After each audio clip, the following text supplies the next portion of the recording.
拜拜，拜拜。我哋繼續聽電話，有港生。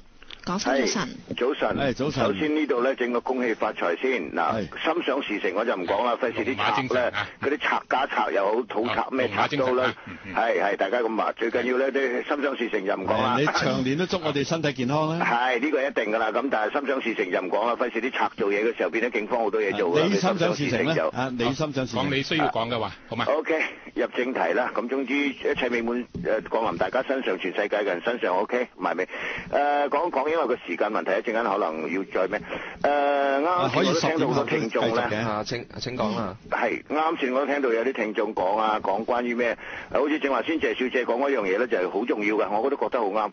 個高官問責制咧，喺澳門咧要首先行先。嗱，你見到澳門咧好多高官都好啦，佢乜嘢法律推出嚟又諮詢呢樣，我唔理佢真定假嘅諮詢啦。反而我哋市民最要求嘅高官問責制咧，咁樣個澳門先會好咧，就反而唔得噶，永遠都唔做諮詢，唔整嘢嘅，唔理噶，邊個做錯事都 OK 噶。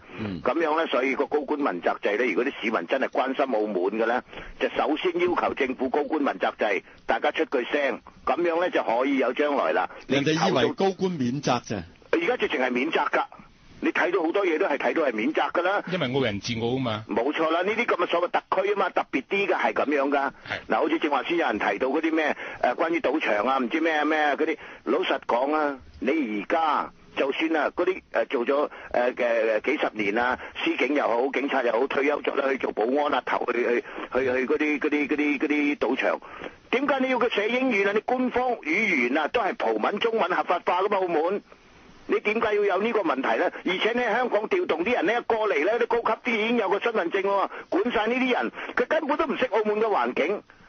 又話佢喺香港做過警司，唔知咩，大佬你已經管住，而且個人工係高到阿媽都唔認得㗎。咁但係你咁樣控制住，又要寫英文報告，又唔知咩，唔係咁樣㗎做嘢。呢個係一個查案式啊，或者要理順啲問題，唔係用嗰種手法嘅。點解呢？正先有人提到話人才啊，點解唔吸納澳門啲人才啊？當然啦，你叻過佢梗係唔俾你入去啦。老實講啊，澳門街呢啲啊係因為我哋啲揸 fit 人係蠢材，所以佢唔識揀人才。澳門大把人才，拉 cam 嘅，行麗音嘅，講幾種語言大把，識寫識講啊。呢啲係政府故意咁做㗎。你總之你夠蠢你就入嚟，你聽話就得㗎啦。某些人啊，我哋講緊某些人啦。當然啦，我某些人咧，都冇指名道姓，係啊，我都知道你冇指名道姓。我冇指名道姓，呢個係合法化去講㗎，我係跟法律去講，我冇指名道姓，我就有權發言，我行使我嘅啫。但係講嘅語氣亦都盡量冷靜啲。語氣方面咧，呢啲好難講啦，每個人有一種作風嘅。咁 OK 嗱，咁另外一樣嘢你睇啦，而家政府話投放好多錢啊，我個垃圾啲咁講，投放好多錢又話文化創業啊，你睇下有啲畫家就嚟乞食啦，佢係代表幾十個國家，代表澳門出去㗎，申請6000蚊都要等半年啊！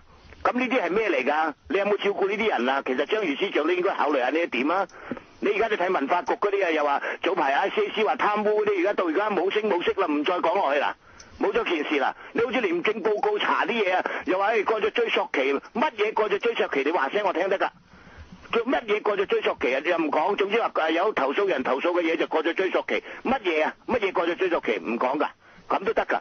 嗱，呢啲咁嘅嘢，等於而家你喺網上啊，你見到一樣嘢夠好笑啦，自創啊，網上而家好多㗎，你 Facebook 或者咩，自己開個會，我係會長，吸納100幾十人，越嚟越多，又話有飯食啊呢樣，根本佢利用咗呢100幾十人啲蠢材加咗入去咧，就要跟住佢喺出邊咧。港生就即係盡量使用呢啲語言啊，又唔可以話全部蠢材嘅，係有啲唔明白個問題咧，就加咗入去啦，佢喺出邊就印個卡片啦。嗱，你試下睇下，嗱我嗰度都有幾百人㗎。港生同你傾到呢度啦，好嘛？咁我冇嘢講㗎啦。好，一陣間再。你一陣間仲需唔需要再？我當然要補充，我啱先開始。係10點後我哋再翻嚟，應該未講完嘅。